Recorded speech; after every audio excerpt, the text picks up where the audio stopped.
കഥ അച്ഛനെന്ന സ്വപ്നം ഭാഗം 57 രചന ശാലിനി ഇ. നദിയും ബദ്രിയും തിരുനന്തനത്ത് എത്തുമ്പോൾ കാർത്തി റെഡിയായി നിൽക്കുന്നുണ്ടായിരുന്നു. അകത്തേക്ക് കയറി പോകുമ്പോൾ നദി കാർത്തിയെ നോക്കിയൊന്ന് പുഞ്ചിരിക്കാൻ മറന്നില്ല.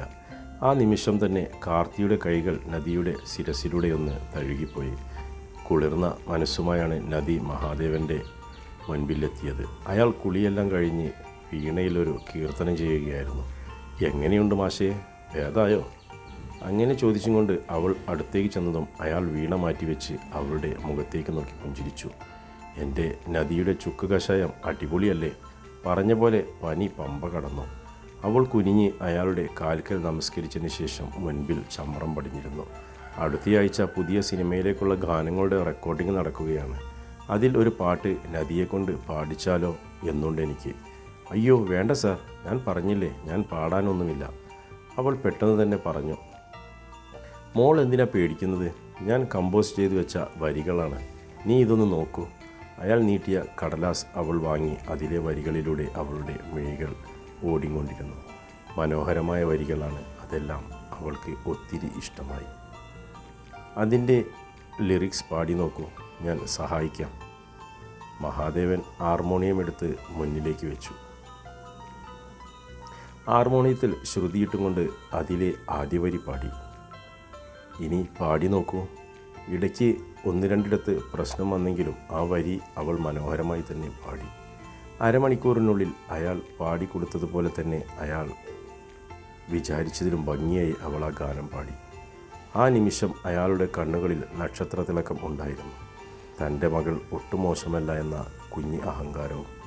അടുത്ത ഗാനം എഴുതിയ കടലാസും അയാൾ അവർക്ക് നേരെ നീട്ടി.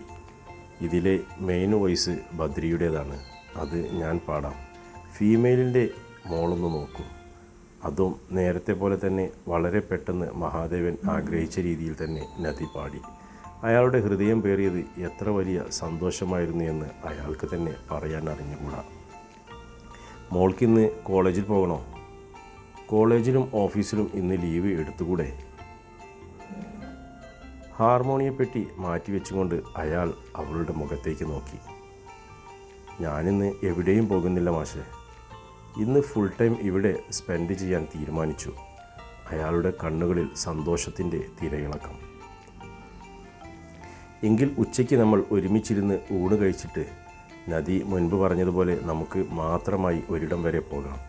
അയാൾ അത് പറഞ്ഞപ്പോൾ അവളുടെ കണ്ണുകൾ ഭരമേൽമേൽ പോലെ പിടഞ്ഞു. അത് പിന്നെ വേറൊരു ദിവസം പോയാൽ പോരാ മാഷേ? നദിയുടെ ഇന്നത്തെ ലക്ഷ്യം മഹാദേവൻ മാസ്റ്ററുടെ കൂടെ ചിലവഴിക്കുക എന്നുള്ളതല്ലോ.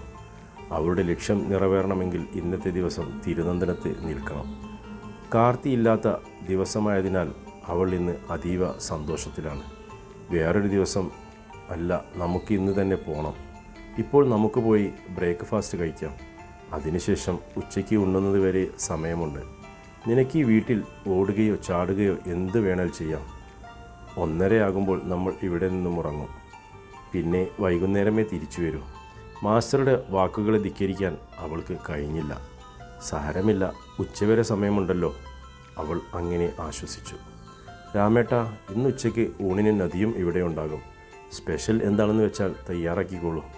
ബ്രേക്ക്ഫാസ്റ്റ് കഴിച്ചുകൊണ്ടിരിക്കെ മഹാദേവൻ രാമേട്ടനെ നോക്കി പറഞ്ഞു. അതിനെന്താ, കുഞ്ഞിന് എന്താ ഇഷ്ടമുള്ളതെന്ന് വെച്ചാൽ പറഞ്ഞോട്ടെ. രാമേട്ടനും അത് കേട്ടപ്പോൾ സന്തോഷമായി. ആ കുഞ്ഞിന് എന്തു തന്നെ ഒരുക്കി കൊടുത്താലും മതിവരാത്തതുപോലുള്ള ഫീലായിരുന്നു അയാൾക്ക്. എനിക്കങ്ങനെ പ്രത്യേകിച്ച് ഇഷ്ടങ്ങളൊന്നുമില്ല രാമേട്ട, എന്ത് കിട്ടിയാലും കഴിക്കും. മഹാദേവൻ തൻ്റെ അടുത്തിരിക്കുന്നവരുടെ നെറുകയിൽ സ്നേഹത്തോടെ തലോടി. ബ്രേക്ക്ഫാസ്റ്റിന് ശേഷം മഹാദേവൻ വീണ്ടും മുകളിലേക്ക് തന്നെ കയറിപ്പോയി. നദി വീടിനുള്ളിലും പുറത്തും ബാൽക്കണിയിലും മച്ചിനു പുറത്തും ഒന്നൊന്നായി കറങ്ങിക്കൊണ്ടിരുന്നു. പലതവണ അവൾ കാർത്തിയുടെ മുറിയിൽ കയറി. ഒരു സെക്യൂരിറ്റിക്കാരനെ പോലെ രാമേട്ടൻ്റെ കണ്ണുകൾ എല്ലായിടത്തും എത്തുന്നതുകൊണ്ട് അധിക നേരമൊന്നും കാർത്തിയുടെ റൂമിൽ തങ്ങാൻ അവൾക്ക് കഴിയാറില്ല. എന്നാലും വാശി പോലെ അവൾ മറ്റുള്ള റൂമുകളിലേക്ക് എല്ലാം കയറിയിറങ്ങി. പിന്നീട് ഒടുവിൽ കാർത്തിയുടെ റൂമിലേക്ക് വരും.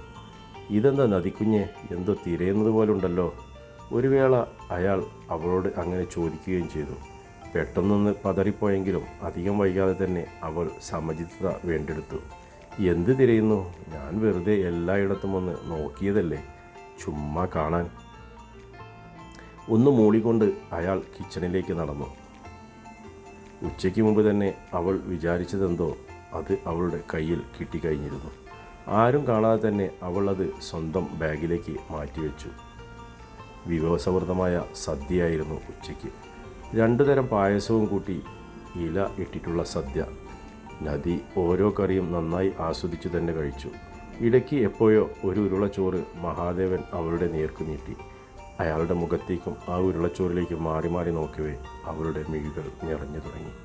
ഇതുപോലെ ഒരു അച്ഛനെയല്ലേ ഞാനെന്നും കൊതിച്ചതെന്ന് ഓർത്തതും കണ്ണിലെ നീർക്കണങ്ങൾ കവിളിലൂടെ ഉരുണ്ട് താഴേക്ക് വീണു. പതിയെ വായി തുറന്ന് അവൾ ഉരുള സ്വീകരിക്കുമ്പോൾ തൻ്റെ മാറിലേക്ക് ചായ്ച്ചു പിടിച്ച് പുറത്തൊന്ന് തട്ടിക്കൊടുക്കാൻ അയാളുടെ മനം കൊതിച്ചു. സ്വന്തമാണെന്നറിഞ്ഞിട്ടും അന്യനെപ്പോലെ നിൽക്കേണ്ടി വരുന്ന അവസ്ഥ.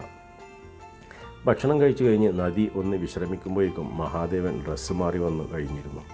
പോകാം. അവളുടെ കുഞ്ഞ് ബാഗ് എടുത്ത് തോളിലിട്ടുകൊണ്ട് നദിയും എഴുന്നേറ്റു. നമ്മൾ എങ്ങോട്ടാണ് പോകുന്നത് മാഷേ? രാമേട്ടനോട് യാത്ര പറഞ്ഞ് കാറിൽ കയറി പോകുമ്പോൾ അവൾ ചോദിച്ചു. എൻ്റെ റെക്കോർഡിംഗ് സ്റ്റുഡിയോ കാണിച്ചു തരാം. നമ്മൾ പോകുന്നത് അങ്ങോട്ടാണ്. കുറേ ദൂരമുണ്ടോ അവിടേക്ക്? പറഞ്ഞു കേട്ട അറിവുകൾ മാത്രമുള്ള ഒരിടത്തേക്ക് പോകുന്ന സന്തോഷമായിരുന്നു അവളുടെ മുഖം നിറയെ. 3-3.5 മണിക്കൂർ യാത്ര ഉണ്ടാകും. അയ്യോ, അപ്പോൾ നമ്മൾ അവിടെ എത്തുമ്പോഴേക്കും 5 മണിയൊക്കെ കഴിഞ്ഞിട്ടുണ്ടാവില്ലേ? അതിൻ്റെ ഉള്ളിലൊക്കെ നടന്നു കണ്ട് ഇവിടേക്ക് എത്തുമ്പോഴേക്കും സമയം എത്രയാകും? അവളുടെ മുഖത്ത് നിറഞ്ഞു നിന്ന പരിഭ്രാന്തിയിലേക്ക് നോക്കിക്കൊണ്ട് അയാളൊന്ന് പുഞ്ചിരിച്ചു. മോൾക്ക് പേടിയുണ്ടോ എൻ്റെ കൂടെ വരാൻ? പേടിക്കാണ്ട് കേട്ടോ, ഞാൻ തന്നെ വീട്ടിലെത്തിച്ചു തരാം. മഹാദേവൻ ആശ്വാസപൂർവ്വം പറഞ്ഞു. പേടിയല്ല മാഷേ, അങ്കിളിനോടും ആൻറ്റിയോടും ഞാനൊന്നും പറഞ്ഞിട്ടില്ലല്ലോ. അവരെന്ത് വിചാരിക്കുമെന്ന് ഓർത്തിട്ടുള്ള കുഞ്ഞു സങ്കടം അങ്കിളിനോടെങ്കിലും പറയേണ്ടതായിരുന്നില്ലേ? അവളുടെ മുഖത്തും സങ്കടമുണ്ട്. എന്തായാലും ഇപ്പോൾ വിളിച്ചു പറയണ്ട. തിരിച്ചു ഞാൻ തന്നെ മോളെ ഗോവർദ്ധനത്തിൽ കൊണ്ടുപോയി ആക്കാം. അന്നേരം കാര്യങ്ങളെല്ലാം പറയാം. സത്യം ഒന്നും പറയില്ല മോളെ. അവനെ എന്നോളം നിനക്കറിയില്ലല്ലോ. ഞങ്ങൾ തമ്മിൽ കുറച്ചു നീരസത്തിലാണെങ്കിലും പരസ്പരം ഉള്ളു തുറന്ന് സംസാരിച്ച് ഒന്ന് കെട്ടിപ്പിടിച്ചാൽ തീരാവുന്ന പ്രശ്നങ്ങളേ ഉള്ളൂ ഞങ്ങൾക്കിടയിൽ. അത് എനിക്കും അറിയാം, അവനും അറിയാം. അവനോളം മറ്റുള്ളവരെ മനസ്സിലാക്കുന്ന ഒരാൾ ഈ ഭൂമിയിലില്ല മോളെ. അതുകൊണ്ടല്ലേ ആരൊക്കെ എതിർത്തിട്ടും എൻ്റെ പെങ്ങളെ ഞാൻ അവൻ്റെ കയ്യിൽ പിടിച്ചേൽപ്പിച്ചത്. അവനിൽ നിന്നും കിട്ടുന്ന സ്നേഹവും സംതൃപ്തിയും അവൾക്കും മറ്റെവിടെ നിന്നും കിട്ടില്ലെന്ന് എനിക്കറിയാം. മഹാദേവൻ പറയുന്നത് കേട്ട് അവൾ ആലോചനയോടെ സീറ്റിലേക്ക് ചാരിക്കിടന്നു. മോൾ എന്താ ആലോചിക്കുന്നത്? ചില്ലു ചേച്ചിക്ക് ഒരു കല്യാണാലോചന വന്നിട്ടുണ്ട് മാഷേ. അങ്കിൾ അത് മാഷിൻ്റെ അടുത്ത് പറഞ്ഞോ? നദിയുടെ വാക്കുകൾ കേട്ട് മഹാദേവൻ്റെ നെറ്റി ചുളിഞ്ഞു. ഇല്ലല്ലോ. എന്നാൽ കാർത്തിയേട്ടൻ അറിയാം, കല്യാണക്കാര്യത്തിനിടയ്ക്ക് എന്തൊക്കെയോ പ്രശ്നങ്ങൾ അവിടെ കിടന്നു പുകയുന്നുണ്ട്. എന്താണെന്ന് എനിക്ക് ശരിക്കും അങ്ങോട്ട് മനസ്സിലാകുന്നില്ല. ഞാൻ ആദ്യം കരുതിയത് ചില്ലു ചേച്ചിയും കാർത്തിയേട്ടനും തമ്മിൽ ഇഷ്ടത്തിലാണോന്നാ. എന്നാൽ രണ്ടാളും സംസാരിച്ചപ്പോൾ അങ്ങനെയൊന്നുമില്ല എന്ന് മനസ്സിലായി. എന്താ കാര്യമെന്നറിയില്ലെങ്കിലും മനസ്സിൽ എന്തോ ഒരു ഭയം കടന്നുകൂടിയിരിക്കുന്നു. ആർക്കും ആപത്തൊന്നും വരരുത് എന്നാണ് എൻ്റെ പ്രാർത്ഥന. കല്യാണം പെട്ടെന്നുണ്ടോ മോളെ? ഈ വരുന്ന 28-ാം തീയതി ആണെന്നാണ് കേട്ടത്. അപ്പോൾ ഇനി 11 ദിവസമല്ലേ ഉള്ളൂ. അവനെന്നോടൊരു വാക്ക് പറയാൻ തോന്നിയില്ലല്ലോ. ഇത്രയും അന്യനായി പോയോ ഞാൻ? ബദ്രിയും സൂചിപ്പിക്കാതിരിക്കുന്ന എങ്ങനെ? എന്തേ? പിന്നീട് കുറേ നേരത്തേക്ക് രണ്ടുപേരും ഒന്നും പറഞ്ഞില്ല. മാഷിനോട് ഒന്നും പറയേണ്ടിയിരുന്നില്ല എന്ന് അവൾക്ക് തോന്നിപ്പോയി. ഇടയ്ക്കൊന്നും നിർത്തി ചായ കുടിച്ചതിന് ശേഷം അവർ വീണ്ടും യാത്ര തുടങ്ങി. 5 മണി കഴിഞ്ഞതും അവർ സ്റ്റുഡിയോയിലെത്തി. അകത്തേക്ക് കയറുമ്പോഴേക്കും പലരും ഗുഡ് ഈവനിങ് പറഞ്ഞുകൊണ്ട് അടുത്തേക്ക് വന്നിരുന്നു. മാസ്റ്ററെ, ഇതാരാ? 20 വയസ്സിനോടടുത്ത സുന്ദരിയായ ഒരു പെൺകുട്ടിയെ അയാളുടെ കൂടെ കണ്ടതും പലരും ചോദിക്കാൻ തുടങ്ങി. ഇതെൻ്റെ മോളാടോ?